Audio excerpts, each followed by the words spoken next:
Tayo sa vlog ni Jeremy. Ngayon ito po, pakikita ko po sa inyo ang katas ng aking racket noong 2023.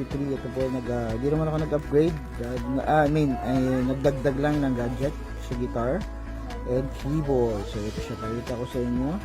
Mura lang po ito. Ito po ay nagkakahalaga ng magkano to? Ano nakalagay? Ayan. Excuse me, bro. Nakalagay yan tama ang presyo. Shopee. Wala palang presyo pag Shopee. I think nasa 1,000 plus lang to guys. Kaya dito na. Shopee. Salamat Shopee. Yan. Ito po ang aking unang bili ng EQ.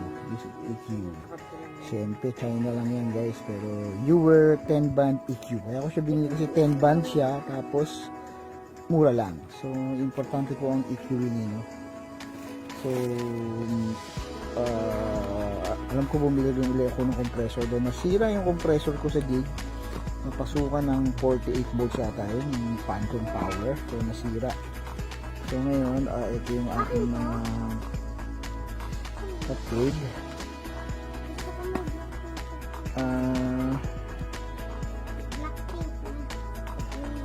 Ano ba ito bubuksan? Ayan. Ayan guys, no? Newer, band Newer. Pangalawang bili ko na to ng Newer guys. Yung unang Newer ko ay gawin ko tamang pronunciation. Yung unang Newer ko is yung Harmonix Octaver Harmonix na effects na ginagamit ko rin sa keyboard. So ayun. Kaya ano, ngayon ito guys, kaya ako to binili kasi nga mura. Nasa as in mura. Paano ba ito bubuksan? Pakibuksan nga. Ayan guys, no? So kailangan ko ng backup dahil lang hirap. Ay, ito pala, sorry. Ito. May ano siya. Hindi, ito may ano. Ito. Ayan guys, yan. Ayan. Ako na. Ayan. Ayan. Ito po ang aking unang Di ba meron ka na yan? wala ako nito. EQ to, iba to. Ayan guys, ito ang laman ng box. Instruction na maliit. So syempre, mura lang naman. So wala namang di booklet talaga. So yan na siya. Manual niya. Ayan yung manual niya. Napakaliit na ito. Ayan. Ang nakalagay ay 10 band EQ. Okay. Ayan. Tapos ano to? Ayan, parang sticker.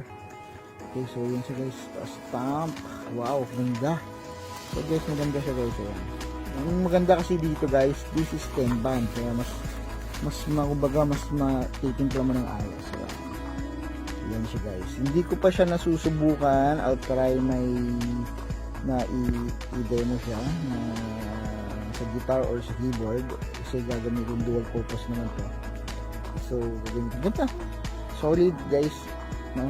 Sa presyo niyang I think 1,000 something lang. So mura na siya kasi wala naman tayong pambili ng mga branded. So habang nandyan yung mga murang mga aftermarket na ng market na murang gawa ng China, so let's grab it. Ngayon kasi puro China lang binibili ko kasi mura lang sila at goods din naman ng quality. Yan siya, ROH, made in China. So guys, ito po ang aking 10 band budget meal EQ. Okay, susunod na lagi ko ng review for you guys. Okay, thank you. Happy New Year.